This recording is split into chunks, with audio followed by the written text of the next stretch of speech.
I am Atul Morbale and today is 22 December 2021 and now we have discussed about the multi-threading in Java. So uh, multi-threading is a mechanism in which we can occurs execute the multiple threads simultaneously. Before discussing the multi-threading, first we discuss the what is thread. So thread is a sub process or a smallest unit of processing. So thread is independent to each others. That is, if there are exception in one thread, it does not affect to other thread. That is, thread is independent.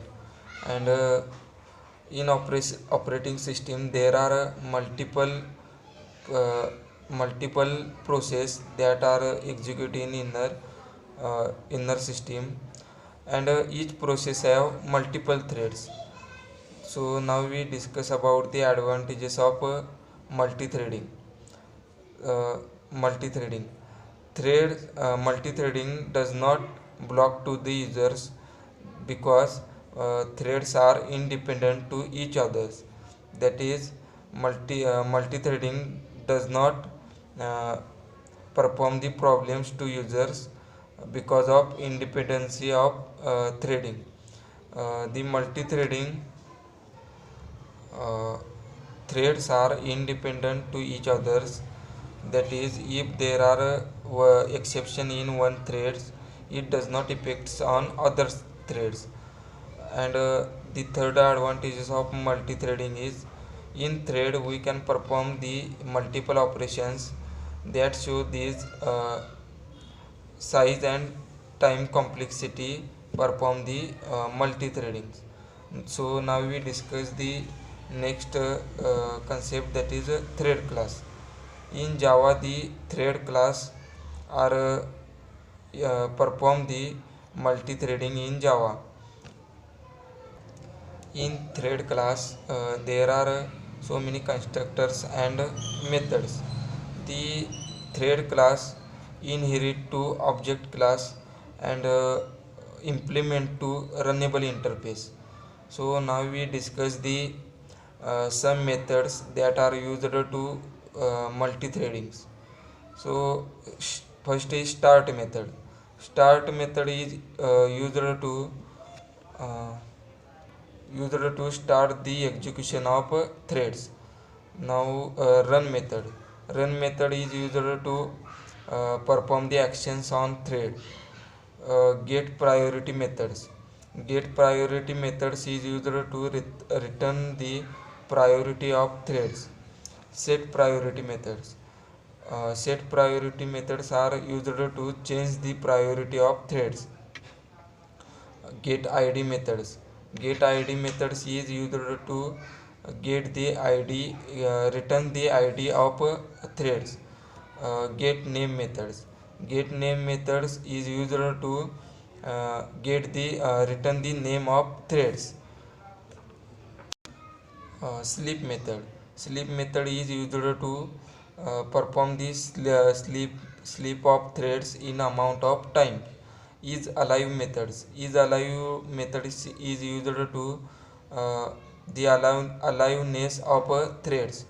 So now we discuss the next concept, that is uh, in Java there are two ways to perform the multi-threadings.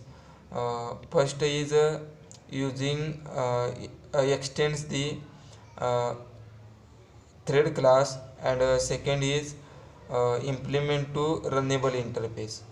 So now we discuss the one by one.